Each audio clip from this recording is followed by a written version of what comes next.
We all have our own standard of cute. Time After Time, great movie from was 1978, believe it or look at that. But Malcolm McDowell, Mary Steenburgen, and David Warner, who plays Jack the Ripper. And Malcolm McDowell plays H.G. Wells in London, and he is not only he's not only going to write the time machine, but he has built the time machine in his basement because H.G. Wells. And he travels to modern day San Francisco, where Jack the Ripper has just escaped the London police, which is hence why he disappears and why he stops killing, and has showed up in modern times. H.G. Wells, is disappointed that he didn't get the utopia that he expected in the meantime, but he manages to run around, find the love of his life, of course, somehow, and all that in the Modern Woman of Mary Steenburgen, and somehow manages to sort of play. It's a bit Sherlock Holmes through times. It's a bit H.G. Wells, of course, because of playing himself, running through time in his own time machine.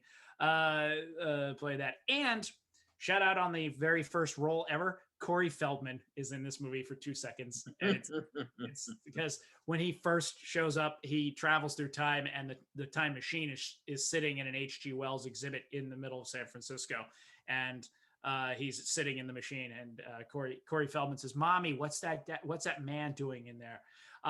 Because he's in his own exhibit, right? And it's like, hey, that's Corey Feldman. He's gonna grow up and it's gonna be terrible. Speaking of knowing the future, right?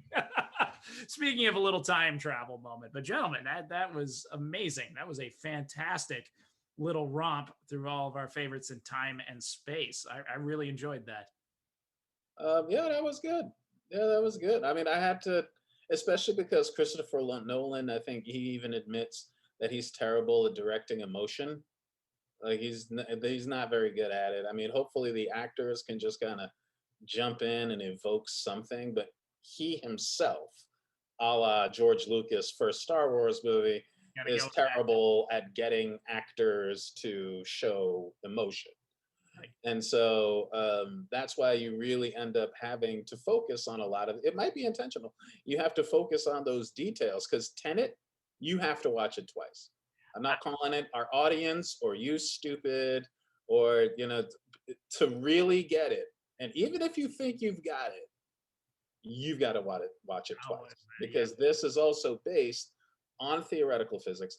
And much like that Harry Potter movie, places the details and then shows how the details got where they did. And that's what makes it, honestly, a good movie still. Fantastic. Yes, I got a small confession to make. I got to see Tenet. I hadn't managed to see that. I really do want to see that movie, but I want to, and I know the premise. But yeah, that started in the childbearing years, the original Cell, right? I just was not getting out and doing as much as I wanted to. But that is fantastic. But that's a good way to start leading us out. But 3 of clubs, what are you thinking for us for the week? Where are you going to lead us to tonight?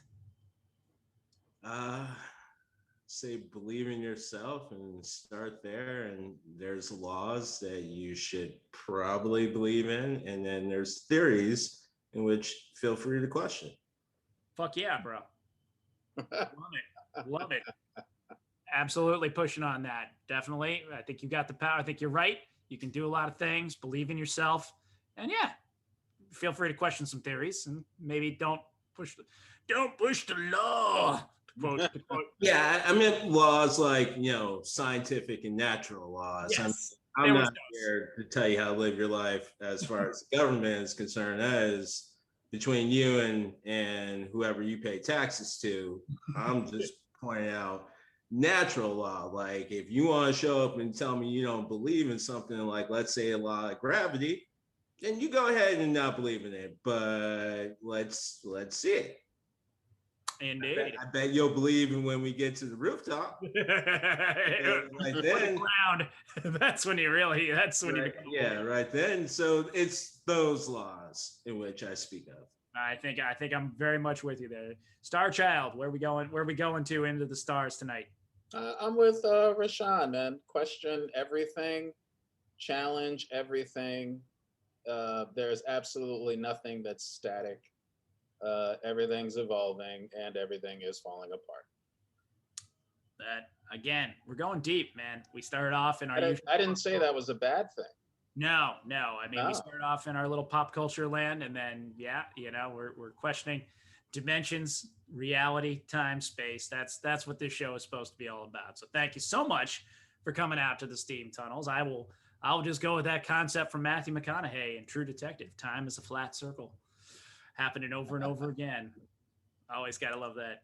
I feel like we gotta spend some time on talking about the scene in which they invoke a race right to create an escape. Because on one part of me, I'm like, "Fuck you," but on the other part, I'm like, "That is genius." Was that in the season 3 or was that in season 1? I'm trying to remember. Season 1, bro. Season 1. Okay, yeah. That's the only way they get out of the housing complex is they basically start a race riot and they slip out the back. And part of me is like, man, that's so fucked up. Like that, people's lives are there, man. But at the same time, I'm like, damn, that is such good writing. That is good escape. That is like we've already established. None of these guys actually care about quote unquote morals and idea to get to solving a case. So might as well. The character you established, that is fucking good. Damn, I hate that. I like it. That's good writing though. When you're like, fuck you, but I like damn, that is fucking genius. I hate you, but fuck. It's like when you get insulted and you really want to be mad because you hate the person, but they like somehow figure out how to like get you just right. You're like, that was a good one.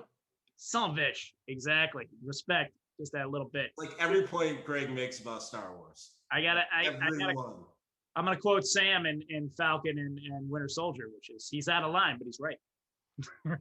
So go with that meme. And speaking of time, I'm just gonna ask for a little bit of your time if you are listening tonight and joining us up here in the Steam Tunnels. If you will shoot on over to Apple Podcasts or to iTunes, please rate and review us. Help us start the trend. Help us start to shoot up the charts. Help us start to spread the nefarious agenda of the Steam Gentlemen, ruling the world here in our secret lair through pop culture. You can follow us on socials. We are on YouTube. We're on the Steam Gentlemen there, where we'll be putting up audio versions of this. We're on all your podcasting networks, but we're also on Facebook at Steam Gentlemen and Instagram at Do You Even Steam Bro. So, come on in, check it. Pop in, give us a few likes, let us know you're out there, let us know you're listening. Thanks so much for joining us through our little journey through time and space tonight. We appreciate you coming out. You just keep working hard and keep that head of steam up, and you keep that heat up and you keep that head of steam on, rather.